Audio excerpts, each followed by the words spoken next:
Hi folks, this is Naomi Dunmother of EQ2 Traders Corner. I am going to show you a look at the Luckland zone of the Wracklands, which is the final of the overland zone tours that I am going to do. I am standing near the zone point from within the blinding, just so that you can see where it is. And then I am going to go zone in. It's a long little path here. Eventually, before you run into that rock, you will zone. This zone is relatively easy to avoid the aggro on the path to where you need to be. You don't have to go into the more horribly aggro spots in this zone. I may show them to you at the end of the walkthrough just so you can see where they are. You can ogle all the shinies. Everything up here at the top, which is the gray area, is aggro. And you need to go down first off to see the taggies. We're going to wander that way. And it looks like somebody's killed them off, but usually there will be piles. Oh, there's one. Piles of rocks. Boulder fiends. They are aggro. So you want to know that you don't just breeze past piles of rocks, because you might run into one of those. There's Shisar Tormentor's Timeless Golem, and then right in this little corner that I'm facing here, whoops, way down there, is a named. You don't want to get too close to him. Everything but him up here can be invised past if you're of the right level and so forth. But he kind of keeps on chasing you, so you wall run while avoiding him. And it's not too bad. You can avoid all that aggro. Then you're looking down, down, down. And I'm first going to jump over to this other land spot here, because it makes a good landing point. And then I'm going to be staring at the area that I need to go to. Ahead and to the left will be Agro Taggy. Ahead and more to the right is a named. Between them is a clear path. In the water are agrofish. You know the drill. Glide over the agrofish, go between the Agro Taggy and the named Agro Taggy. All those yummy harvesting spots. This is one of the 3 taggy camps that you will need to find.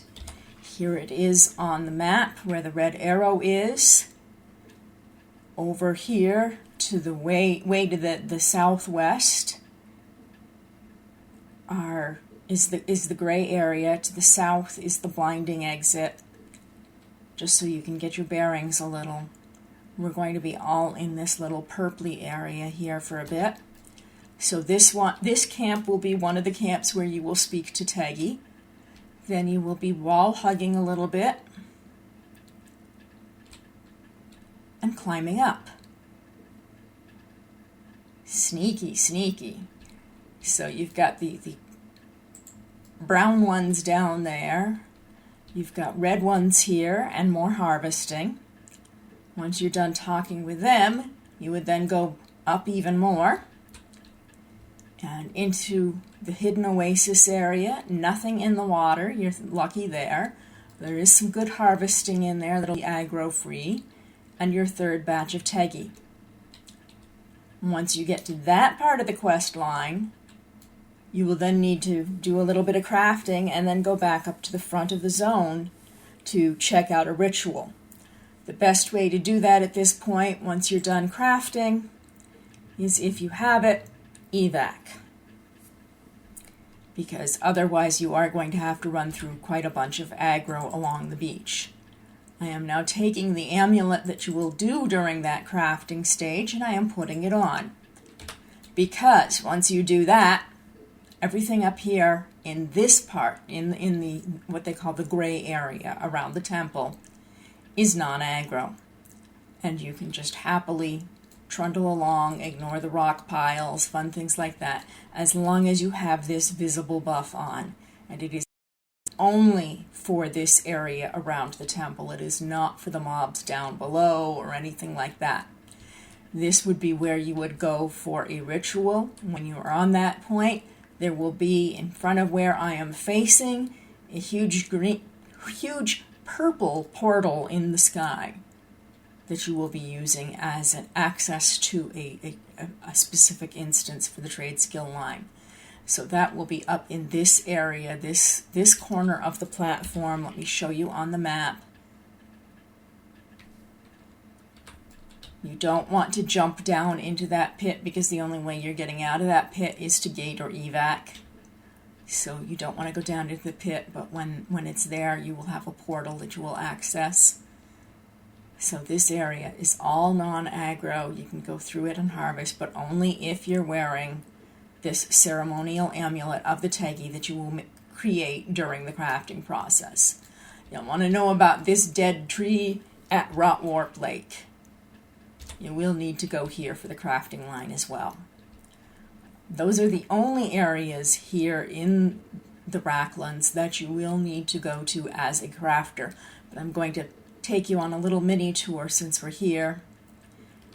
This will stop working momentarily, but you can see this little camp here with a guard and all, but there's a banker and a broker and all that fun stuff there.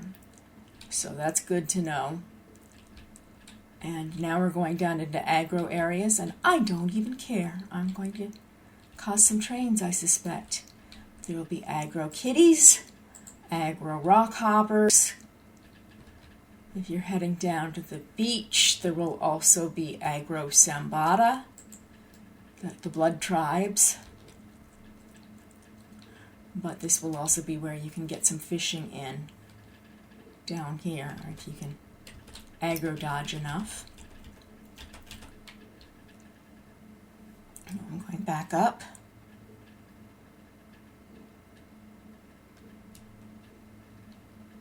If I aggro something, I aggro something.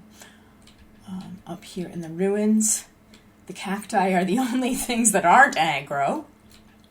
And then there will be all sorts of Daeku, or however they are pronounced, and they are aggro. So you don't want to go up into their ruins either unless you're an adventurer.